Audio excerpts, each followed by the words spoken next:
Welcome back. All right, this is the last video we placed. Let's see, what did we do? We placed some ceilings and adjusted our elevations, so all those are good. And we really have to have those elevations adjusted just right before we add stairs.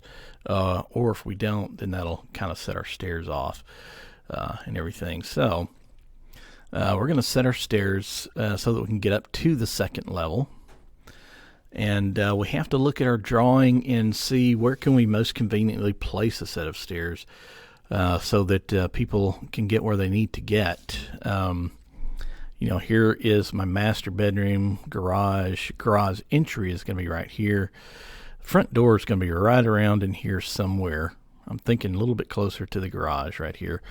So there's two places I really could put stairs that make sense. One is right here, going straight up. So basically, as you come in the front door, you could go straight up the stairs.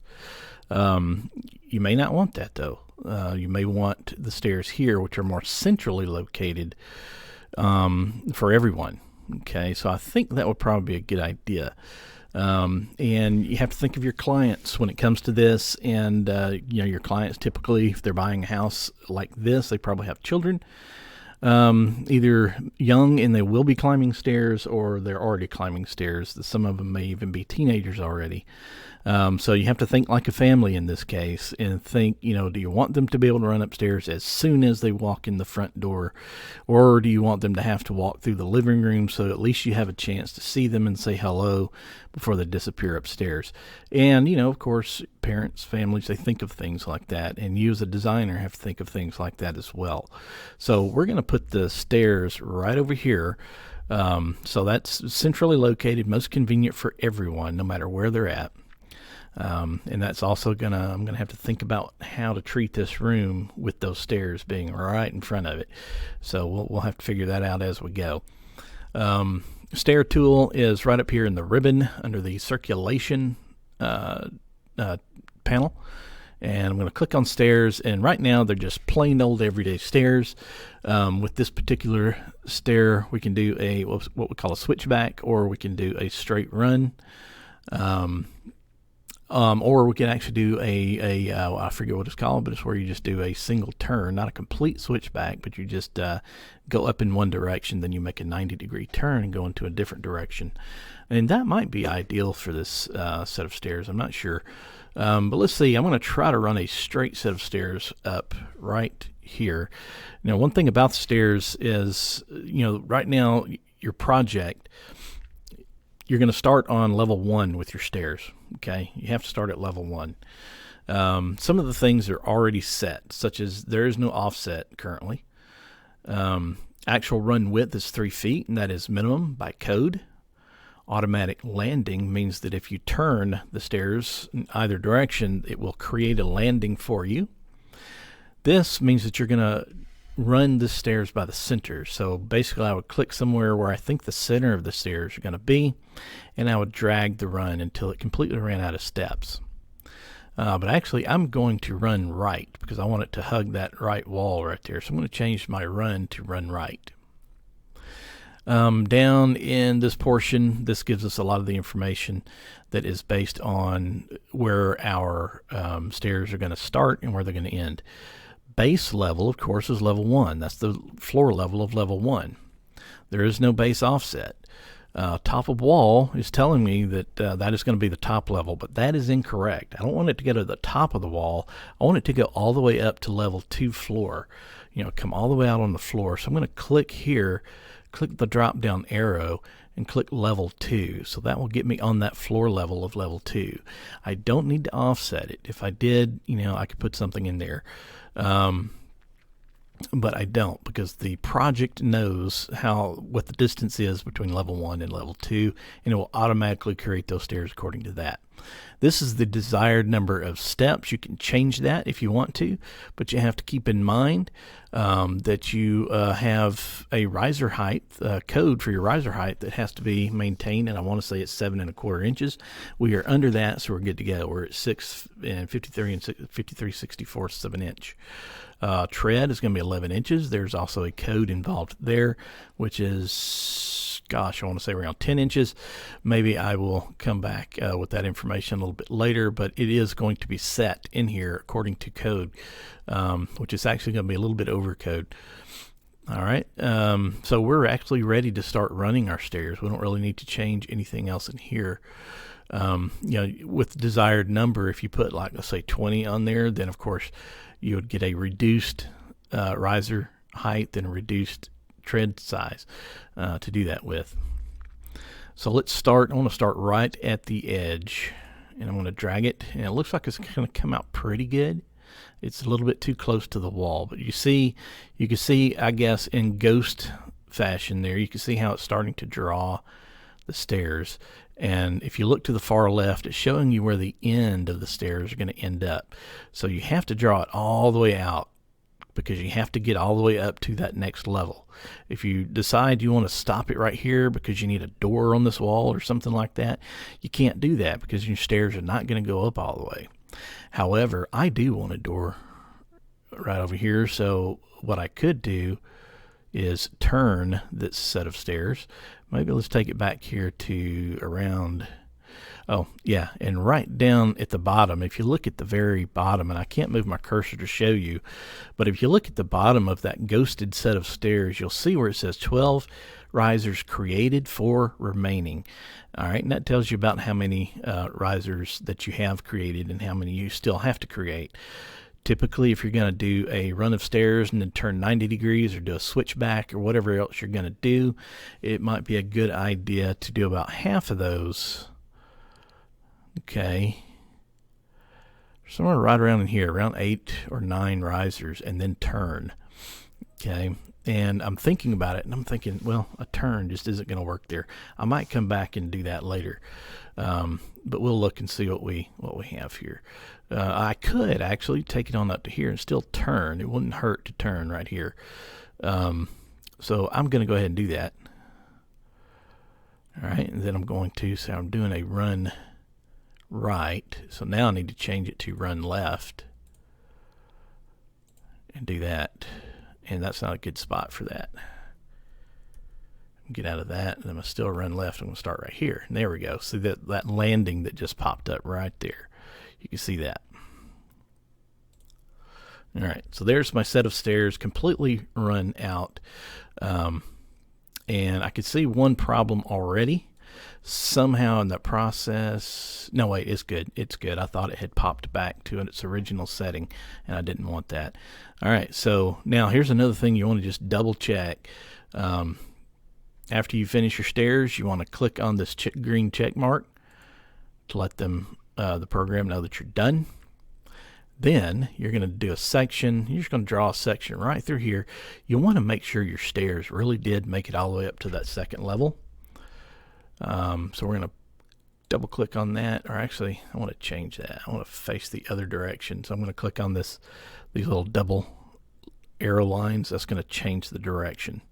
And that's pretty much system wide. Anything you want to change the direction on, just click on this double line and you can change it. Okay, and let's see, double click on that.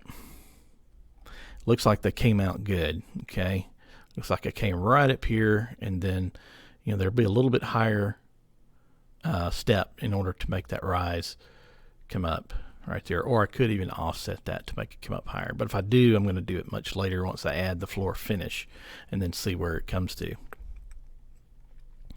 All right, so our stairs are good for now.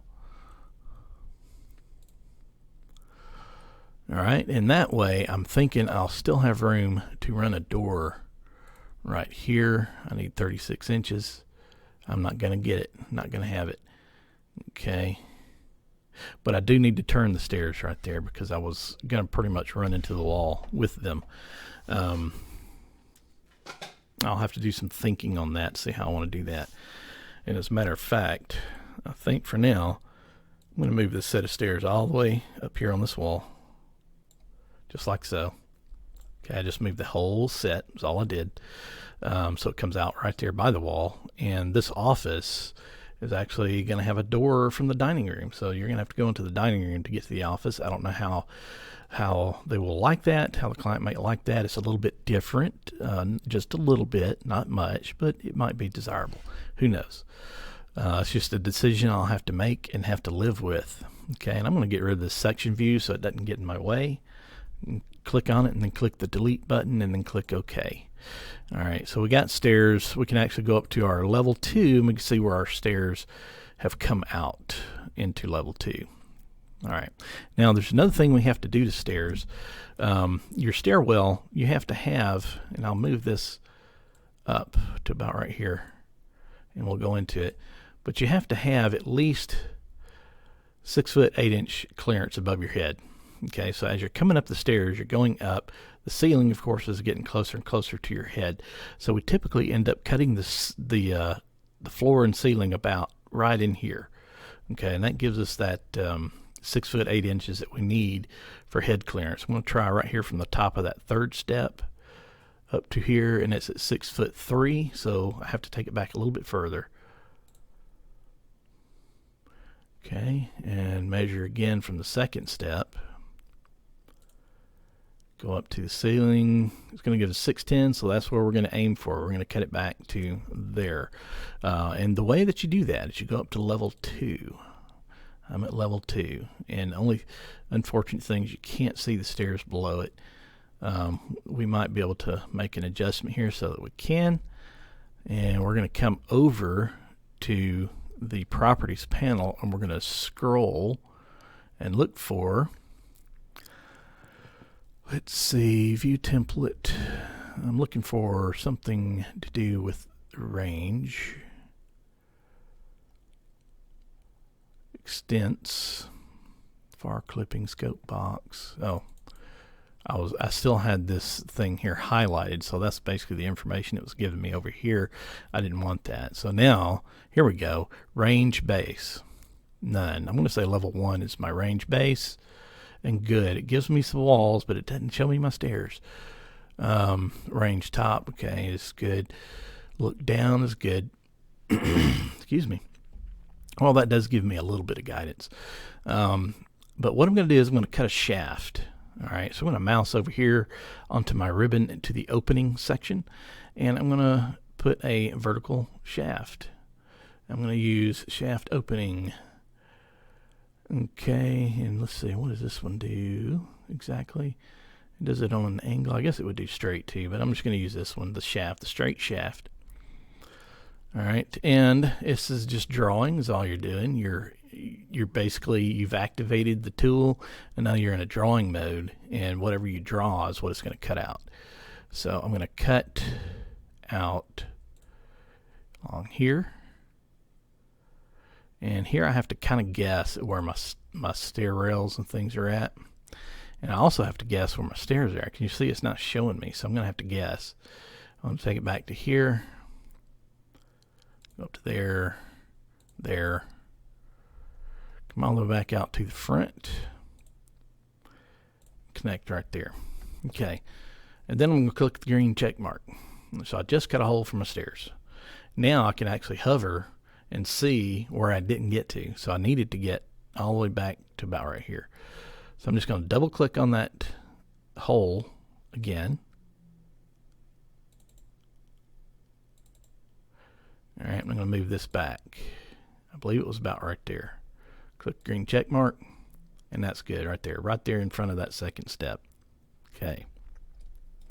Now I'm going to leave that lit up in blue because I need to go to, oops, I just clicked off of it. Anyway, we'll find it. I'm going to go to a 3D view. If you go up with your mouse to this little house looking thing and just click on the house, you'll get a 3D view of your work. All right, and you can see there's that shaft that I cut. It's highlighting as I hover over it. And then I'm just going to click on it. And I'm going to grab this. I'm going to bring it down because it doesn't need to go all the way through the roof. All right, and also I'm going to drag the bottom down because a lot of times that cuts off right at the ceiling. So I'm just going to take it down just, a foot or so. That way it cuts through the ceiling just fine. All right, now we can sort of hover around. We can see what we've done. And there we go. Okay. Now, last thing we need to do for stairs is we got to add railings around here. I'm pretty sure I'm going to put a wall right there. And as a matter of fact, let's wait. Let's wait and make sure we know where we want to put our walls before we actually put the railings. But we do need to cover some of that with the railings so no one falls down the stairs as they're coming up. So that's it for this section, and we will start a new section here in just a bit. And I think what we'll do on that new section is decide how we want to associate our walls upstairs. Okay. All right. Well, I hope you enjoy putting this together, and we will see you on the next video.